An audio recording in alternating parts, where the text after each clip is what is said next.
Hola, hola, machirulos opresores. Yo soy Mimi y esto es Iron Lady.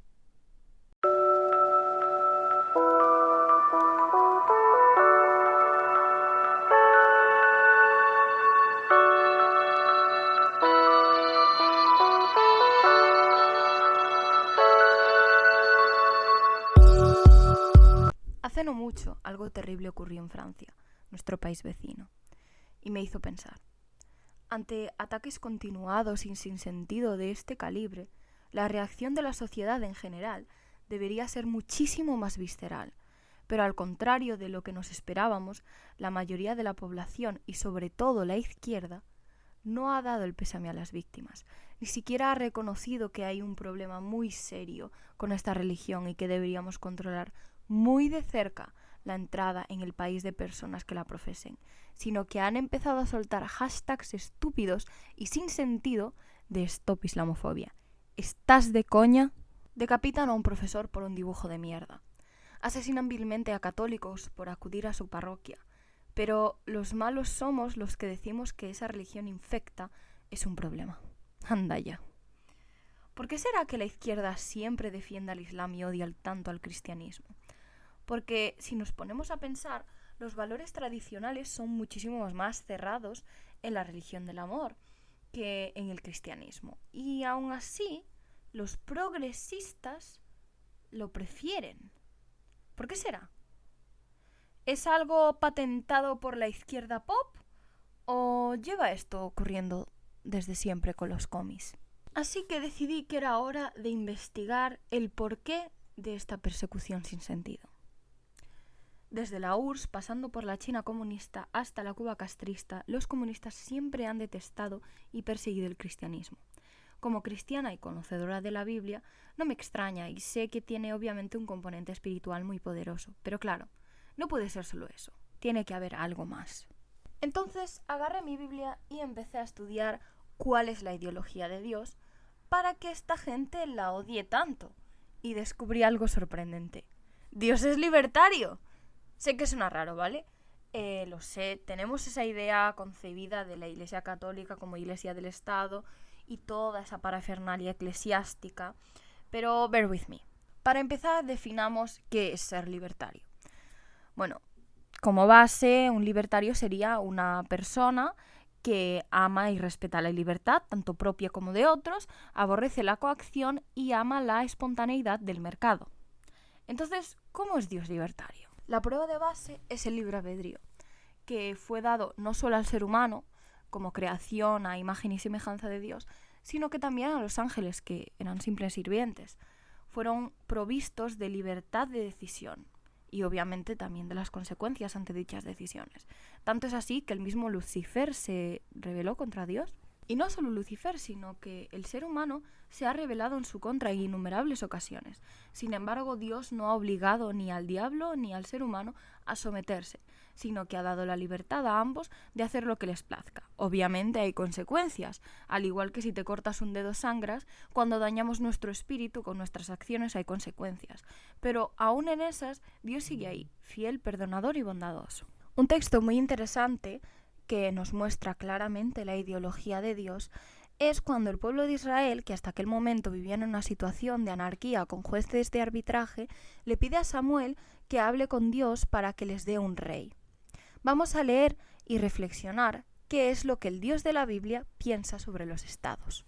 Bueno, esto estaría en 1 Samuel, capítulo 8, del verso 6 en adelante. Pero no agradó a Samuel estas palabras, que dijeron: «Danos un rey que nos juzgue».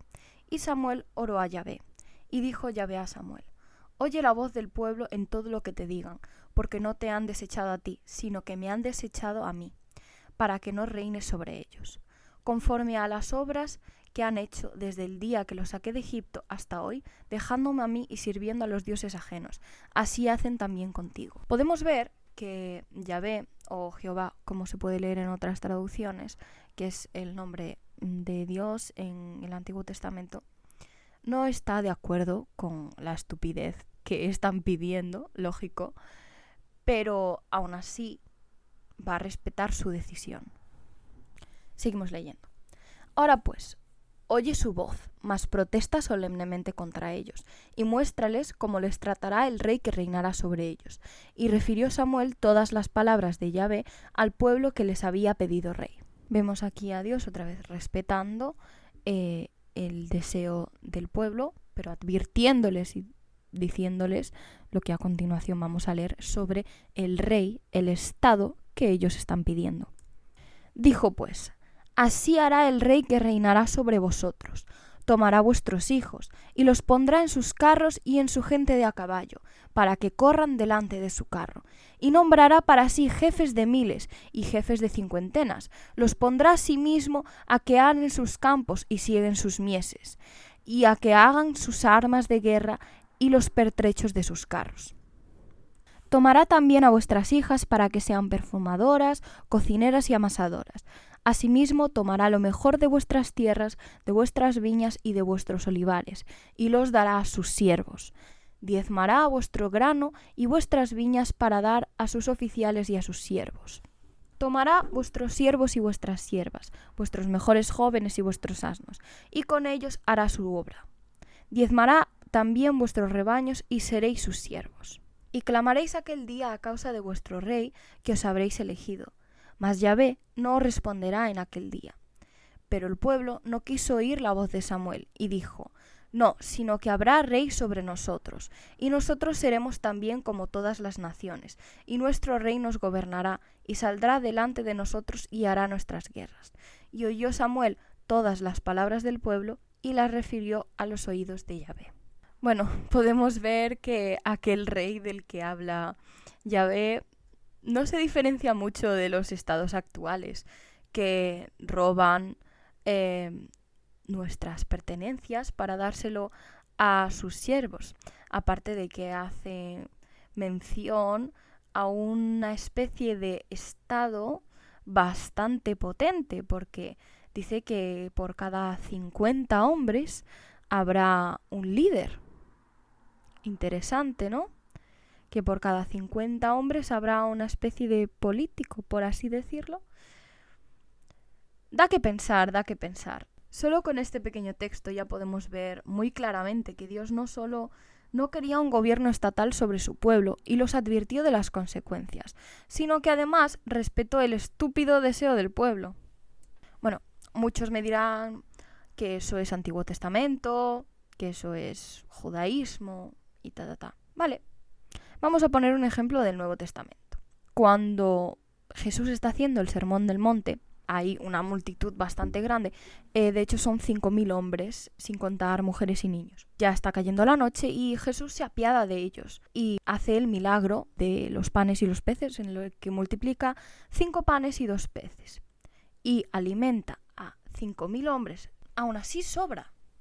Y el pueblo, en vez de ver aquello como una muestra de amor, que es lo que era, lo quieren proclamar rey. ¿No será para tener un estado de bienestar del que poder alimentarse sin hacer nada? Y la reacción de Jesús es interesante. Huye de dicha coronación y se va al monte a orar. Viendo solo pequeños ejemplos de cómo Dios tiene una visión más libertaria de lo que podríamos pensar a priori, podemos entender mucho mejor cómo el comunismo y el cristianismo chocan de frente. Por eso, en la URSS podíamos ver cómo promovían el ateísmo soviético y querían abolir las religiones, llevando a gulags a los creyentes para que el único Dios fuese el Estado. En la China comunista, durante la Revolución Cultural e incluso hasta hoy, continúan arrestando y torturando a cristianos solo por el hecho de serlo. Tanto que las iglesias de hoy en día son o subterráneas o son grupos en las casas, como en la iglesia primitiva de los apóstoles. También, en la Cuba castrista, persiguen y encarcelan a pastores evangélicos y expropian las iglesias que no les siguen el rollo. El cristianismo es tan contrario al comunismo que es perseguido en todas y cada una de las dictaduras comunistas, ya que no solo es la fe de muchos, sino que también es uno de los alicerces básicos de Occidente y su prosperidad, junto con el libre mercado. Por todos estos motivos y bastantes más, aunque muchos no seáis creyentes, el cristianismo ha de ser defendido, porque promueve la libertad, porque es la base de nuestras sociedades, porque es nuestra herencia cultural y religiosa. Occidente es cristiano, Europa es cristiana, España es cristiana, duela a quien le duela.